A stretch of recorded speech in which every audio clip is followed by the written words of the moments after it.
109. Humility in our falls. Presence of God. I am a beggar and poor, but the Lord is careful for me. In the shadow of thy wings will I hope. PS 39, 1856, 2. Meditation. 1. If we contemplate our misery, without raising our eyes to God, the Father of mercies, we will easily become discouraged. By examining ourselves thoroughly, we will see that discouragement always comes from two closely related causes. The first is that we depend upon our own strength. Through it our pride is wounded and deceived when we fall. The second is that we lack reliance on God. We do not think of referring to Him in times of prosperity, nor do we have recourse to Him when we fail Him. In short, we act by ourselves, we try to succeed alone, we fall alone, and alone we contemplate our fall. The result of such conduct can only be discouragement. Indeed, how could we expect to find in ourselves the strength to rise again, when it was our very want of strength that made us fall? God does not want us to act by ourselves. Woe to him that is alone, says sacred Scripture, for when he falleth, he hath none to lift him up. Eckled 4:10. Woe to him who relies only on his own strength to put his good resolutions into execution.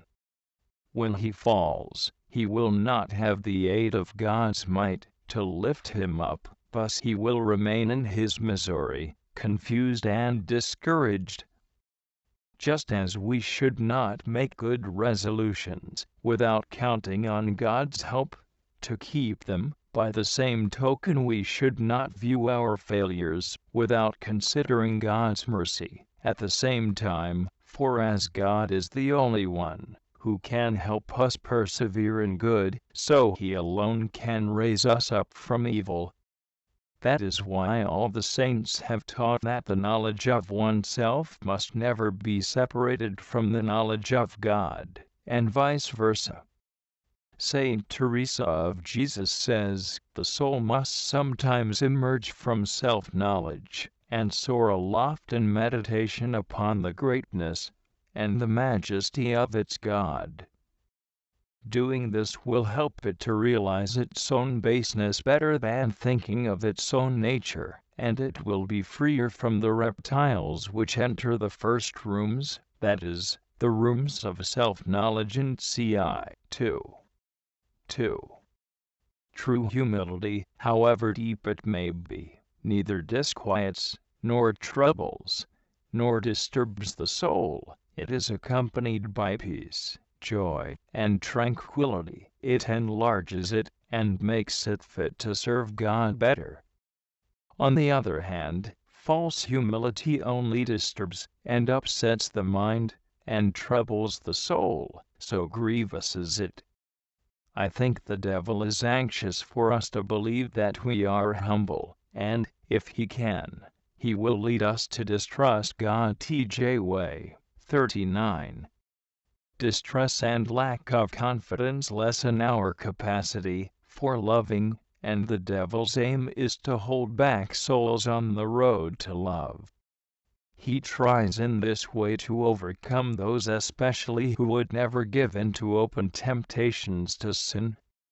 In this case we must react in a positive way, and recall, as Saint Teresa of the Child Jesus teaches, that what offends God and wounds His heart most is want of confidence. To be wanting in confidence in God's mercy, even after a grave fall, is never a sign of true humility, but of insidious pride and diabolical temptation. If Judas had been humble, he would have asked pardon and wept for his sins, like Peter, instead of despairing. Humility is the virtue which keeps us in our place, and our place in God's sight is that of children, who are weak and miserable, yes, but confident children. When we fall into the same imperfections, after so many good resolutions, when after many efforts we still do not succeed in correcting certain faults, or in overcoming certain difficulties, and we find ourselves in one way or another far beneath what we ought or would like to be, let us have recourse to the infallible remedy of humility. Humility, says Saint Teresa of Jesus, is the ointment for our wounds in C2, 2. Even if we seem to have used up all our strength, if we feel unable to do anything, and see ourselves always prostrate, powerless to rise, there is still one possibility for us to humble ourselves. Let us humble ourselves sincerely, and with confidence, and humility will supply for all our miseries, it will heal all our wounds, because it will attract divine mercy to them.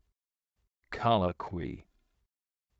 O Lord, my misery does not surprise me, nor does my utter helplessness distress me. I even glory in it, and expect every day to reveal some fresh imperfection. Indeed, these lights on my nothingness do me more good than lights on matters of faith. What an illusion we wish never to fall! What difference does it make, O Lord, if I fall at every instant? It will make me realize my weakness, and I shall derive great profit from it. You see what I am capable of, O my God, and so you will be obliged to carry me in your arms. If you do not do so, it will mean that you are pleased to see me on the ground, but I shall not be disturbed.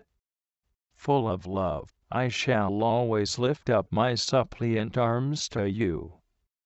I cannot believe that you will abandon me. O Jesus, it is true that I am not always faithful, but I never become discouraged. I cast myself into your arms, and like a little dewdrop, I sink deeper and deeper into your chalice, O divine flower of the field, and there I find all I have lost, and much more besides. Yes, O my God, I am happy to feel little and weak in your presence, and my heart remains in peace. I am glad to feel so imperfect, and to need your mercy so much. When we calmly accept the humiliation of being imperfect, your grace, O Lord, returns at once. TCJSDL, Nevada.